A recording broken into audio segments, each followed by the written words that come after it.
నక్సలిజాన్ని అంతం చేయడం ఎవరి తరం కాదన్నారు సిపిఐ జాతీయ కార్యదర్శి నారాయణ. కమ్యూనిస్టులు తాత్కాలికంగా బలహీనపడొచ్చు కానీ అదే అంతిమం కాదన్నారు. కేంద్రంలోని పాలకులు దేశాన్ని సంపన్నులకు దోచిపెట్టేందుకు కుట్రలు చేస్తున్నారని ఆరోపించారు. కేంద్రంలో ఉన్న పాలకుల పొత్తులో భాగంగా మోదీని ఎటో పంపించి చంద్రబాబు ప్రధాని కావాలని చూస్తున్నాడని ఆరోపించారు. కేటీఆర్ ని ముఖ్యమంత్రిని చేయాలని చూస్తే కూతురు కవిత రూపంలో మొదటికే ఎసరు వచ్చిందని విమర్శించారు. ఖమ్మం పెవిలియన్ గ్రౌండ్స్ లో మేడే సందర్భంగా ఏర్పాటు చేసిన సభలో నారాయణ పాల్గొన్నారు.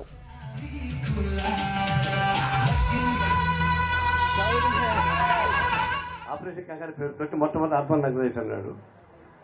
వరవరాజు లోపల పెట్టేశాడు. ఇప్పుడు మొత్తం ఆపరేషన్ కంగారు అనిపిస్తే అందరినీ లోపలికి వస్తున్నారు. సగం మంది కాల్ చేశారు, సగం లొంగిపోతున్నారు. అదొక ఫిలాసఫీ. అసలు సాయుధ పోరాటం అవసరం లేదా తెలుసుకోవాల్సింది వాళ్ళు, నేను చెప్పేది కాదు. వాళ్ళు త్యాగాలు చేశారు. స్వాతంత్ర్యం కోసం వాళ్ళు సాయుధ పోరాటం చేయలే, ఈ సమాజం కోసం త్యాగం చేశారు. సమాజం కోసం త్యాగం చేసిన వాళ్ళని ఆపరేషన్ కంగారు పెడుతూ చంపాడు పారేసి నేను గొప్ప చేస్తాను అని చెప్పి చెప్పుకుంటా ఉన్నాడు.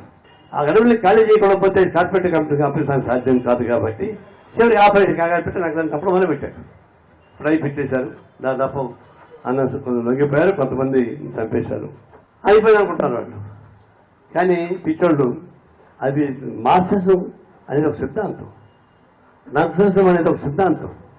నువ్వు నక్సలైట్ని చంపచ్చాము, నక్సలిజాన్ని చంపడం నీ చేత కాదు. అది ప్రపంచవ్యాప్తమైన సిద్ధాంతం. మీ పరిపాలన కొనసాగిస్తే ఇంకొక రూపాయలు పుడతారు. సాయుధంగానే పుట్టాల్సిన పని లేదు, అనేక రూపాయల పోరాటం సాగిస్తారు. ఇప్పుడు దేశం మొత్తం మీద మార్పులు రాబోతున్నాయి.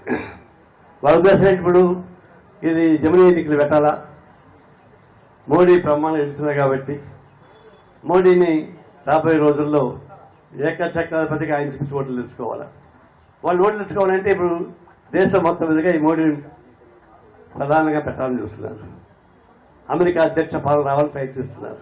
ప్రెసిడెంట్కి పవర్స్ ఉంటాయి, అలాంటి పవర్స్ వాళ్ళకి కావాలా. ఇప్పుడు మురుగుని పెట్టారు నూరులో నామని పాపం, ఆయన తాత్కాలికమే. రేపు రాబోయే రోజున ఆయన పెట్టాల్సుకున్నాడు.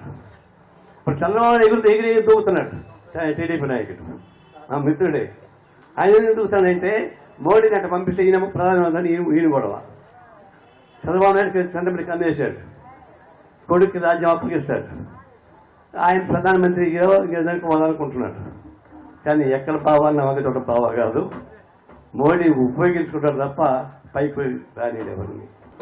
ఇప్పుడు టీఆర్ఎస్ కొట్లాడుకుంటున్నారు, ఒక కుటుంబంలో గొడవ. ఇప్పుడు కూడా మోడీకి అనుకోవడమే కేసీఆర్, మోడీకి మాట్లాడడం లేదు. ఇప్పుడు వాళ్ళ కవిత వచ్చి కూర్చుంది, పేరును హైజాక్ చేసింది టీఆర్ఎస్.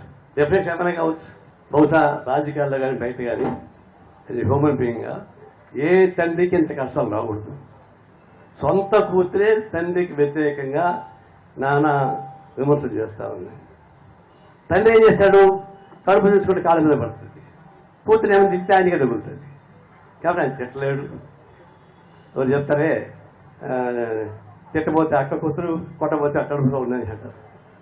కాబట్టి కూతురు ఏమనలేడు. అది మనంటే ఇప్పటి సీల్ చెందాలేవాడు ఏం చెప్తాడు. ఆయన ఒక తండ్రి నుంచి పుట్టిందే కదా ఏం కూడా. ఆయన ఒకటి మంది 4 మాట్లాడతాడు, అంత నోరు పెరిగిపోయి నాకు కూడా ఫైట్ చేస్తా ఉంది. కాబట్టి టీఆర్ఎస్ వచ్చిన సంక్షోభం కేవలం తెలంగాణ ప్రజల వల్ల కాదు, వాళ్ళ కుటుంబ పాలన వచ్చేటువంటి పాపమే, పని చేసుకుంటే పాపమే. సంక్షోభం పడిపోయిన మాట వాస్తవం.